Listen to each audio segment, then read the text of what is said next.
প্রিয় দর্শক, আসসালামু আলাইকুম। আসছে ঈদ, আসছে জ্যৈষ্ঠ মাস।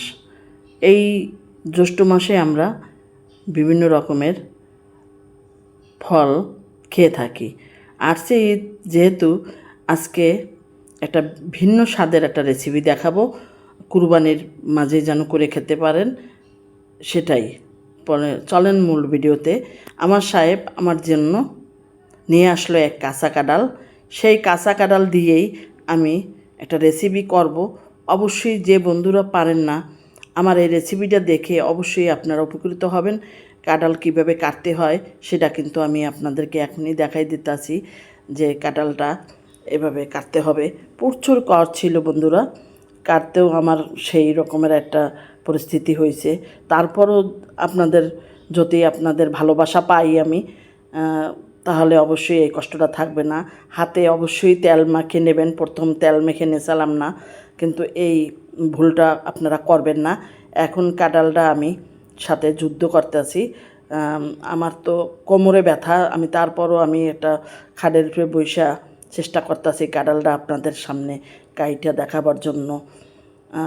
চমৎকার ছিল কাঁঠালটা, কিন্তু কষের কোনো শেষ ছিল না। আল্লাহ ভালো জানে এত কষ কোথা থেকে আসছে, এদের গায়ের রক্ত। এটা সত্যি। এই কাঁঠাল আপনারা একদিন হলো একটা কাঁঠাল জোগাড় করে আমি যেভাবে রান্না করি সেভাবে খাবেন। যেমন টেস্টি তেমন মজাদার।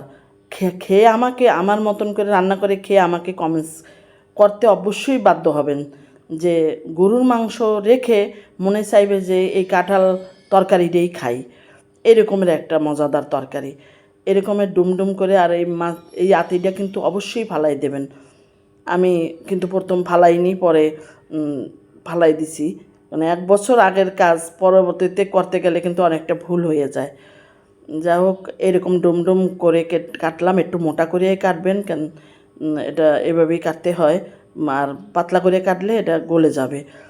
এখন আমার মাংস হলো 3 কেজি, আর 5 কেজি হইল আপনার কাঁঠাল। একসাথে প্রসেসিং করে নিয়ে আসছি। এখন রান্নার পালা। রান্নাটা অবশ্যই স্কিপ না করে সম্পূর্ণ ভিডিওটাই দেখবেন। একটু টেনে টেনে দেখেন না, তাহলেই কিন্তু সম্পূর্ণ টিপস সহকারে দেখতে পাবেন। এই যে কাঁঠাল আমি কি করব, মাংস কি করব, কেমনে রান্না করব, সব একই ভিডিওতে দেখাই দেব। যা হোক, চলে যাচ্ছি পরের স্টেপে। পানি গরম হয়েছে, হালকা হলুদ দিয়ে দিলাম। বেশি হলুদ না, একদম হালকা হলুদ দেবেন। দিয়ে কাঁঠাল দিয়ে দিলাম। গরম পানির ভিতরে কাঁঠালগুলা ছেড়ে দিলাম। 2-3 সেকেন্ড কিন্তু রাখতে হবে। অনেকেই বলে যে 80% সেদ্ধ, 90% না। বলক দিয়ে 2-3 মিনিট রাখার পরে একটু বলক উঠলেই ঢেলে ফেলতে হবে। কাঁঠাল যেন বেশি সেদ্ধ হয়ে না যায়, তাহলে এটা ভালো লাগবে না, রান্না করলে খেতে ভালো লাগবে না। আমার অভিজ্ঞতা থেকে আপনাদেরকে যেভাবে শিখাইতেছি, আপনারা একদিন হলেও এভাবে রান্না করে খেয়ে দেখেন। এখন মাংস ধুয়ে নিয়ে আসলাম। এখন ম্যারিনেট করব। আগে মরিচের পাউডার, ঝাল কম বেশি করে নেবেন, হলুদের পাউডার, ধনিয়ার পাউডার, জিরার পাউডার, আদা রসুন বাটা, আর পেঁয়াজ, স্বাদ মতন লবণ। এখন চটকায় ভালো করে মাংসটা মেখে নেব।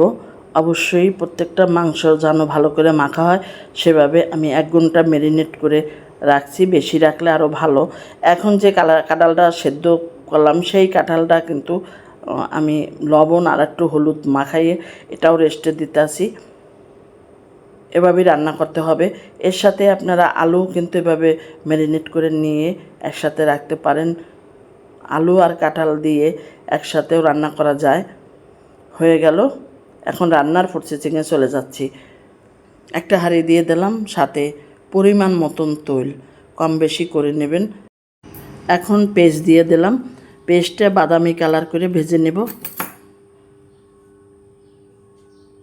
এই যে এখন বাদামি কালার করে ভাজা শেষ। সুন্দর একটা ফ্লেভার আসছে। ম্যারিনেটের মাংসটা ঢেলে দিচ্ছি, ভালো করে মিশিয়ে নেব।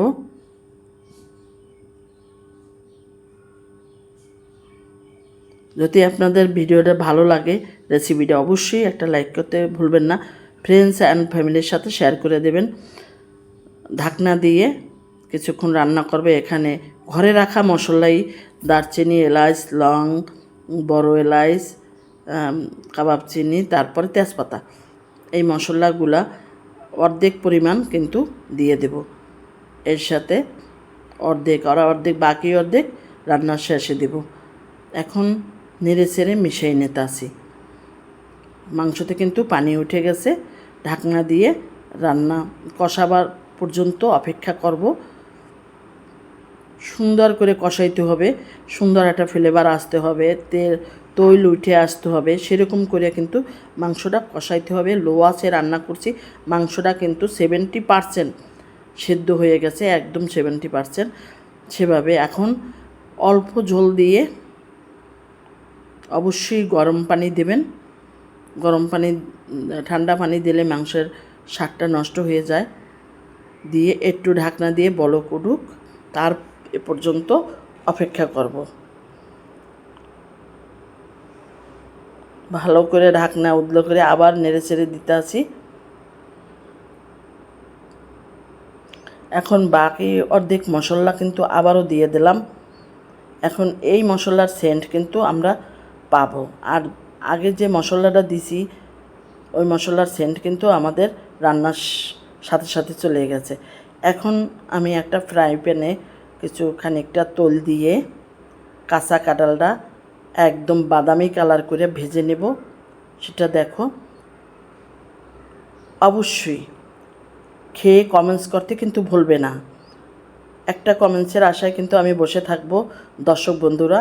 আর টেনে টেনে দেখো না, এই ঈদে গরুর মাংস দিয়ে মজা মজা করে তামা তামা করে পরিবারের সবাইকে নিয়ে এই কাঁচা কাঁঠালের রেসিপি কিন্তু খেতে পারো। এমনকি মেহমান আসলে রান্না করে দিলেও কিন্তু তোমার প্রশংসার কিন্তু শেষ থাকবে না। আমি কিন্তু সেই কাজটাই করব, ফ্রোজন করে রেখে দিছি, ওইটা মেহমানের জন্য তাদের জন্য রান্না করব সেজন্য। এখন কাঁঠাল দিয়ে কিন্তু ভালো করে নেড়ে চেড়ে মিশিয়ে দিয়ে ঢাকনা দিয়ে 5 মিনিট রান্না করব। 5 মিনিট পরে ফিরে আসলাম। আমাদের রান্নাটা কিন্তু শেষ। এখন কিন্তু টালাম জিরা আর গোলমরিচের পাউডার দিয়ে, অবশ্যই এটা রান্নার শেষে ব্যবহার করবে। চুলার আঁচটা কিন্তু বন্ধ করে দিছি। কেমন হলো রান্নাটা অবশ্যই তোমাদের ভালো লাগছে। ভালো লাগলে কিন্তু একটা লাইক, কমেন্ট, শেয়ার চাই। আর চ্যানেল যদি ফেসবুক থেকে দেখো ফেসবুকটা ফলো করে দিও। আর ইউটিউব চ্যানেল থেকে দেখলে ইউটিউব চ্যানেলটাকে সাবস্ক্রাইব করে পাশে রাখো। ধন্যবাদ তোমাদেরকে মূল্যবান সময় ধরে ভিডিও রেসিপিটা দেখার জন্য। ধন্যবাদ।